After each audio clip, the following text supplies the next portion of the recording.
سوال ہے کہ غسل جنابت والے وضو سے نماز پڑھ لی جائے یا نہیں، دوبارہ وضو کرنے کی ضرورت ہے یا نہیں؟ غسل جب آدمی کرے نا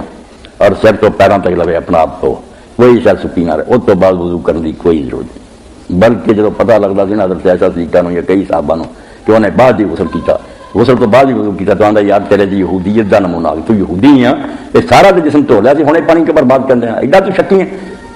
بالکل کرنے کی کوئی لوڑ نہیں، جڑا انہیں نہا رہا وہ سب کچھ آ وہ نمازاں پڑھے، کوئی ایسا کم نہ ہو گیا ہوئے کہ ٹوٹ گیا ہوئے پیشاب آ گیا، یہ گل نہ ہوئی ہوئے، ورنہ وہ صحیح کان النبی صلی اللہ علیہ وسلم لا یتوضا بعد الغسل، نہاؤن تو بعد وضو نہیں سی کرتے۔